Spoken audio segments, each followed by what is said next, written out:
Hey there, welcome back. I'm Jake. I'm George. And we hope you all had a safe and awesome holiday.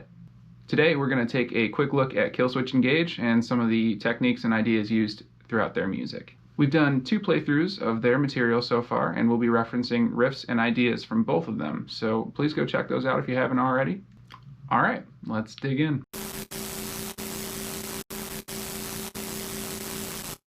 We're going to start by taking a look at the main riff from My Curse. This is probably the most instantly recognizable of all KILLSWITCH riffs, and I first heard it back in 2007 on Guitar Hero 3. This riff combines syncopation with a bluesy feel, using passing tones and double stops. These are the properties of any solid groove metal riff, at least for the most part. And this riff in particular is one of the hallmark riffs of groove metal. You'll notice these techniques applied in the riffs of other iconic groove metal outfits such as Lamb of God. Let's take a look at it up to speed and then slow it down a bit.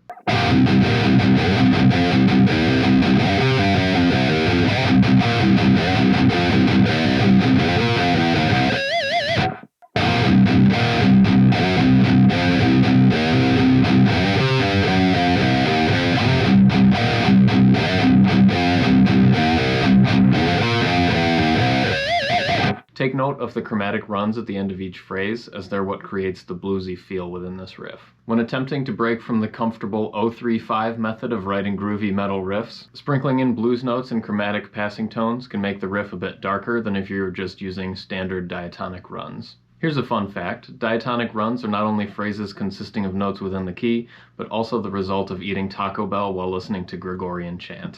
As noted before, the other factor that makes this riff so groovy is its use of syncopation. Notice how the accented notes rarely land on the first or the third beat, making the entire riff feel a little bit less stable and creating a little bit more interesting rhythm. To show you that this isn't just a one-off instance of passing tones and groovy syncopation, let's compare to the bridge riff from End of Heartache. First, up to speed, and then a bit slower.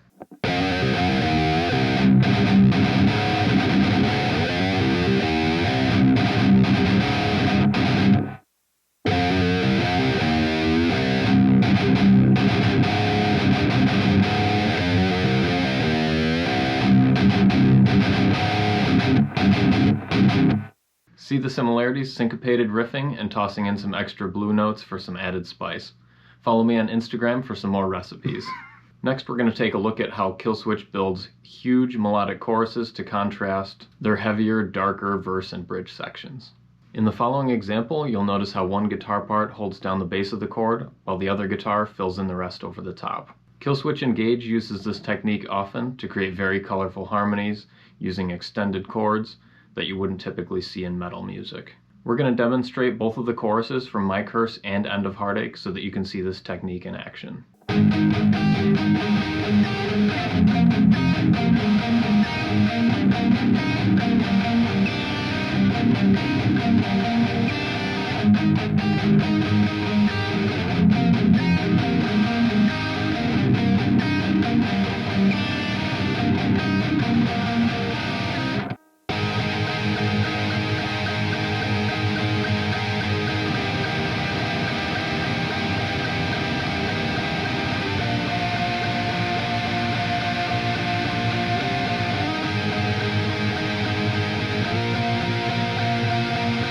Notice how in My Curse, I hold down some extended chord shapes while George outlines them over the top. He's arpeggiating key notes from the chords played underneath, accenting each individual note. In contrast, during the chorus of End of Heartache, George holds down power chords underneath, while I play dyads over the top to fill out the rest of the chord. Both are extremely effective ways to make a chorus sound more full and harmonically interesting. They also make more meaningful use out of having 2 guitar parts than just doubling up the same chords in the same voice. One more key thing in these choruses: syncopation isn't as prevalent here. Rhythmic complexity gives way to harmonic complexity, and whether that was intentional or not, it's a really cool way to create some contrast throughout a song. To round off this video, we're going to talk about the bridge riff from My Curse as well as the verse riff from End of Heartache.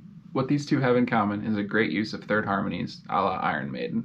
We've talked about this technique several times, but few use it as effectively as KILLSWITCH. What separates them from the likes of Iron Maiden in these specific riffs is the way the guitar part trades off from rhythmic chugging to soaring leads. I've said the word contrast way too many times, but it's truly the key to what makes KILLSWITCH's music interesting. Like before, we're going to run through each riff real quick so you can see the similarities between them.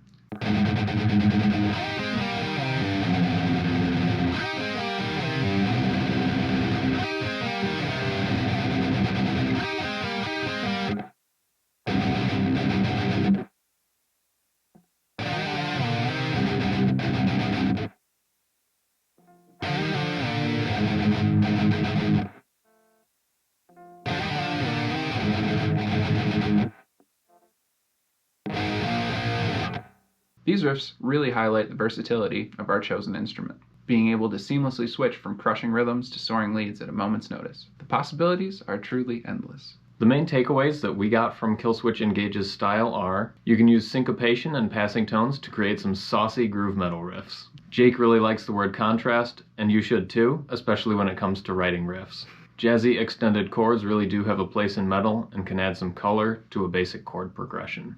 You can use multiple guitar parts to create larger, more complex chords. Lastly, the guitar is an extremely versatile instrument that you can use to create riffs that are both melodic and rhythmic in nature. Thank you so much for joining us. We hope you learned something about contrast today and can take some of what we learned from KILLSWITCH's songwriting style and apply it to your own awesome music. Have a good one, guys. The harmonic. Because They also make much more.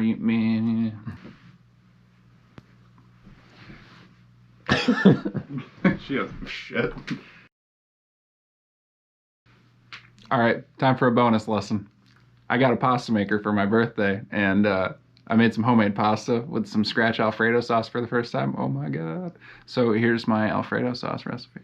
All right, you're going to start with some avocado oil, 1 medium onion, and 1 to 20 cloves of garlic, depending on how brave you are. You're going to get a saute going on all of those. Once you got them nice and translucent, we're going to add a half a cup of butter and a cup and a half of heavy cream, get it all melted down. And then we're going to add our Italian seasoning, some salt and pepper, and we're going to bring that boy to a simmer for about 5 minutes. From there, just throw in 1 to 2 cups of Parmesan, depending on how thick you want it, and you got some fire Alfredo, baby. Oh, also, don't forget, you need 1 heaping spoonful of love.